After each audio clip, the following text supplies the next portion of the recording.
Hi, welcome and welcome back. I hope you're doing well. Today I want to talk to you about characteristics of narcissistic communication. So a little bit of a communication breakdown, but kind of more broad-based.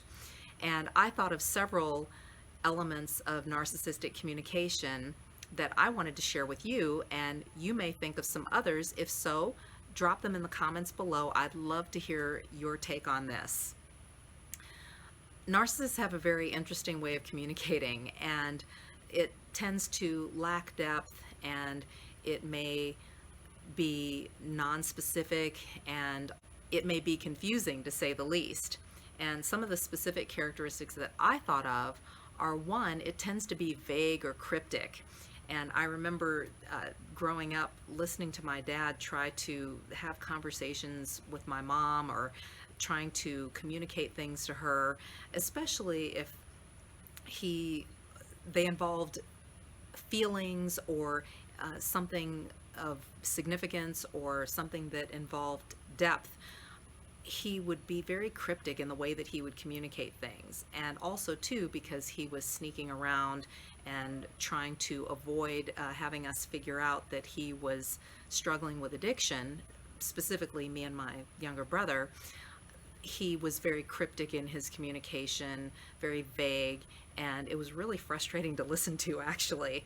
Narcissists tend to operate from their hot brain, and so they tend to be out of touch with reality. They tend to be out of touch with their bodies, out of touch with their emotions, and so that comes through in the communication as well. It can just be very vague, cryptic, general, and really frustrating if you're trying to have a conversation, or trying to comprehend what they're saying, or listening to a conversation, or overhearing. It's very vague. The second characteristic I thought of is that their communication tends to be immature.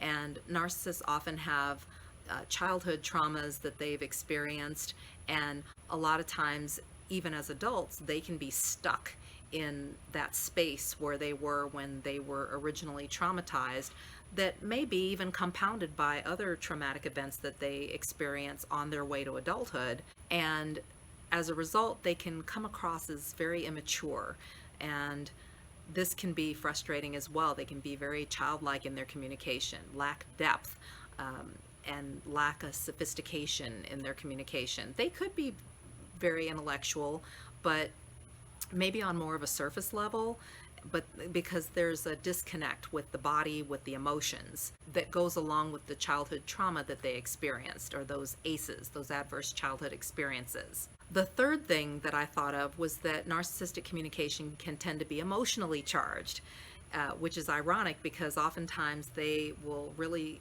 want you to suppress your emotions, or not give full expression to your emotions, but they can be very emotionally charged in their communication as well. Now, it's not going to necessarily be pleasant. It can be full of rage, full of anger. It can come across as yelling, and it could be something very simple that doesn't call for that type of communication. I was working a corporate job once where I had to work cross-functionally with someone, and I contacted him to get some data points to complete a project for my boss. And I explained to him very professionally, very politely, very calmly what I needed and what was going on, and made my request for the data points because that's what he specifically dealt with. And this man, in response or reaction, he got really hostile with me on the phone, and he came off like I was being annoying, or like I was bothering him. He was very agitated, seemed very irritated, and he kind of escalated the conversation quickly to a place where it really didn't need to be. And it got to the point where I was so taken aback, but at the same time I felt really indignant about it. Like, wait a second. And I literally said to him, "Who are you talking to right now? Like, let me just stop you right now. Who are you talking to?" And I think I really kind of shocked him, because he kind of stopped, and he was like, "Well, what do you mean?" "Well, I wasn't doing," and he started backpedaling, and I'm like, "No, no, no.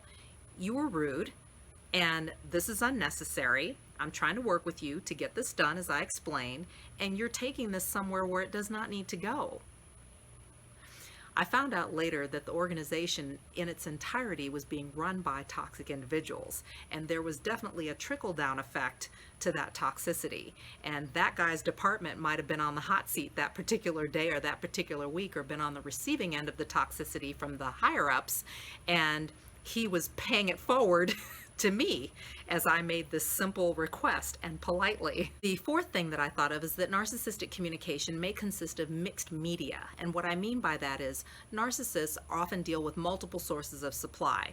They may be dealing with people who come from different places or different cultures or have different styles of communicating, that they may be very intellectual, and they may have a certain way of spelling things if you're dealing with somebody online, or they may have a certain way of pronouncing things, or if you're dealing with them in person. The narcissist may take bits and pieces of those different communication styles, mix it all together, and then put that out there to you or to some other source of supply to make themselves seem maybe more intellectual than they really are, or more cultured, or more worldly than they really are. The fifth thing that I thought of is that narcissistic communication tends to be very projection filled, and a couple ways that this may play out. Narcissists will project their bad behavior onto you, and they may even do this in conversation, like, oh, you're so dramatic. Or they may project your good qualities out to other people that they're dealing with, whether it's online or in person, to make themselves look more appealing and to draw people in and get them to let their guard down. See how that works? The sixth thing that I thought of that's characteristic of narcissistic communication is the we factor. And what I mean by this is narcissists may pull you in by saying, hey, you know, we're like-minded. We have a lot in common. You and I understand each other. We're on the same page. And the point may be to draw you in while separating you or isolating you from other people, and getting you to look at others maybe sideways, and have that divide and conquer factor in the mix, and get you to then let your guard down, or maybe get closer to you, get in your life, get access to your resources.